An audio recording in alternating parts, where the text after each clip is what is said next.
in all fairness, the S&P is about 1% away from an all-time high, so is the Dow.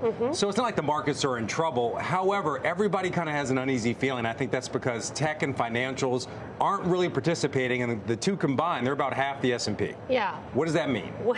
Well, I actually feel pretty good, and I know Jenny feels pretty good because we actually have things beyond technology in our portfolios. And if you do, you're actually doing pretty well, knock on wood. We've seen rotations in the past. We'll have to see if it continues. But I think what is a little bit different, a little nuance this go round, is that the economy is actually stronger than expected. I mean, we had an Atlanta Fed tracker that came out on Wednesday at 5.3%. And then on Thursday, we got better data again with weekly jobless claims at the lowest level on a 4-week average basis, lowest level in 2 years. So the labor market is firming up. We got good manufacturing data from Philly Fed and the Empire State, and they had good orders and good shipments, good prices paid, meaning lower prices paid, so a good combination. So we're getting the data. And then last week, I think the biggest thing is that productivity is up 4.9%, and unit labor costs were down 1.9%. That is like the definition. I don't want to say Goldilocks, but I'm going to say it, right? It's good growth. It's not seeing a lot of inflation on the labor front. I know the CPI is a little rich. I get it. It's probably going to stay there for quite some time. But I would rather have, Frank, higher growth and a little bit higher, stickier inflation any day from an investment point of view. And if the tech stocks don't rally, it's 35% of the S&P 500, well, maybe it's a more particular stock-specific game this year. And it's not just owning the cyclicals. You want to own the cyclicals because of what I just said about the economy. So that's industrials, materials, energy, and financials. You may pick some places in tech that get hit. I'm thinking about Broadcom. It's been down like every single day since they reported earnings. So I'm looking at places to add, even in tech. All right, Jenny, coming over to you. Steph mentioned both of you guys are feeling pretty good. You feel pretty diversified. By the way, Goldman out with a note saying bull markets, they're meant to be ridden, not timed, but they say exuberance should be tempered, and their global investment committee suggests what you two are both doing, maximum portfolio diversification and also risk management. Yeah. So the second half of that, are you agreeing with that? Is this now time to mitigate some risk? Definitely. Even though the broadening trade is working? Yeah, definitely, because we're still at a peak. But I think what I struggle with is that tension. Steph's right. I am feeling good, but I'm feeling good about my portfolio. I'm not feeling that great about the broader market. I'm not feeling that great about the economy. I hear you on all of your economic data, but what I worry about so much is that that's in the past. When we look at labor, the labor markets are definitely weakening.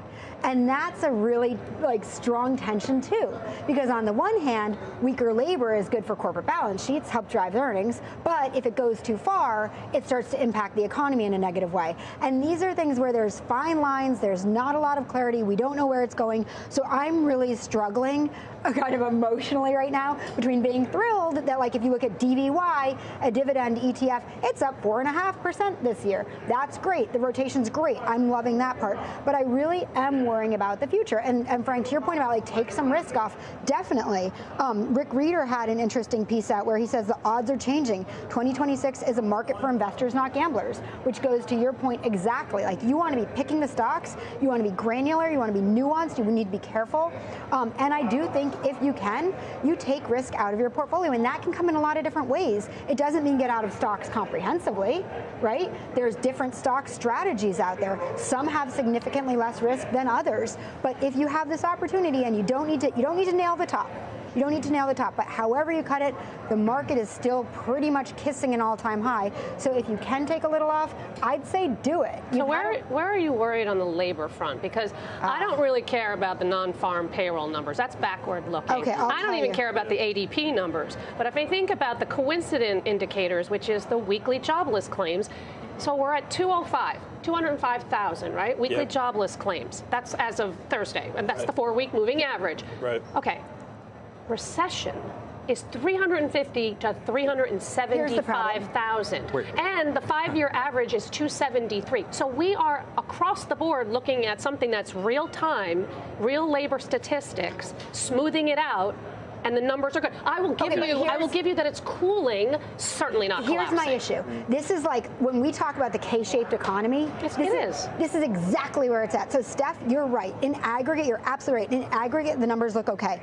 But if you look at the monthly change in non-farm payrolls, we've had 8 months of no job growth. I don't care about the non-farm payrolls. Okay, but look, if you look at U.S. private payrolls, ex-leisure, hospitality, education, and healthcare. So we're talking about high paying, right? You see 7 months of negative numbers. If you look at, and these are numbers from the Fed, probability of losing a job, the odds have spiked. If you look at probability of finding a job, the numbers have plunged. If you look at college-educated job loss rises, they're rising. So like, I can just go through this. Before we get too deep in the economics, we're having a K-shaped conversation. We got to get the gentleman involved in this. And I think like it's very dangerous. I think it's very hard if you only look at the aggregate, and I think you have to disaggregate. I'm not only looking at the aggregate. I know, and I don't. I disaggregate it, and what I worry about is all these nasty things that I'm seeing, and all these nasty headlines bleed up. Understand the economics. Okay, keep rolling. Want to get to back to the risk management really quick. Snipe, are you trying to take some money off the table? Are you looking to manage some risk? Let's get back to that. Understand the economic conversation that you're having. Love the macro. And we got Josh waiting patiently as well. Yeah. Really? He always goes first. So zen. Right. I think for me, it's a bit of a mean reversion trade, which I think is healthy for the markets, right? We don't want to see the concentration that we did in 2023, right? 2025 was more of a broader play, and RSP started to pick up some steam towards the end of the year, and obviously it's producing now. Even as it relates to financials, it's kind of a sell the news event. I mean, this is what we've seen over the last couple quarters as financials have, produced earnings, and they were relatively healthy. I mean, there's some splitting hairs between some of the names. Like I looked at JPM as an example, where investment banking fees were down 5% and Citi were up 38%, right? So there's numbers like that you could really scrutinize. But to Steffi's point, I think it is about really picking the right stocks. So as an example, Goldman Sachs being a great winner throughout all of last year, up 50+%, and continue on this year. All right, Josh Brown, let's get you in this conversation. By the way, Josh, it was great to spend some time with you yesterday at the CNBC Pro event right here at the New York Stock Exchange. Hear some of your thesis on the market. Right now, I'm sure people are waiting to hear. Market's pretty close to an all-time high. What now? Take money off the table, press on. Concerned about tech and financials being left out. What's your view? Yeah, I really love how Stephanie opened the show, like just reminding people, all right, technology is not getting the job done, but if your portfolio is diversified and you're in other sectors, you're in great shape. The market looks pretty damn good. And I completely agree with that. Stephanie might disagree with the next thing I'm going to say, which is that I think a new bull market started in the ashes of the fall of 2022. It was ushered in late November by the birth of ChatGPT, coming from a startup that nobody else was talking about prior, OpenAI.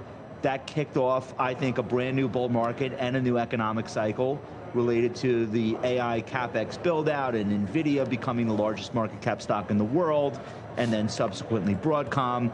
And we've just seen like a classic cyclical bull market. It's been unique in terms of the strength of it maybe, but we've seen this before.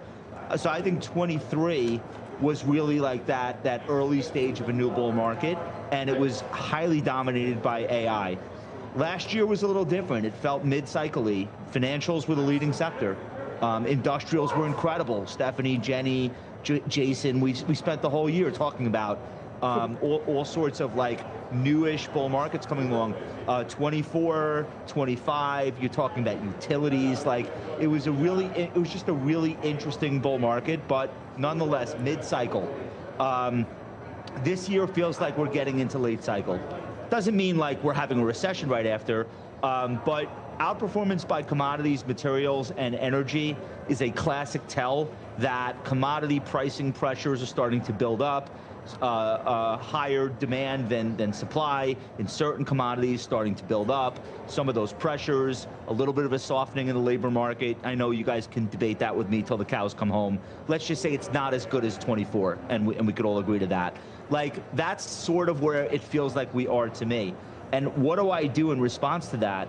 I'm looking at the types of stocks that are in the materials sector, in some of the industrial areas, in the commodities sector, that maybe I wasn't looking at 18 months ago because they just weren't participating, and now they are. So it doesn't mean we have to go into a recession, but in a cyclical bull market context, it does feel late cycle. I think that explains what's working this year, what's not. I think it's perfectly normal, totally natural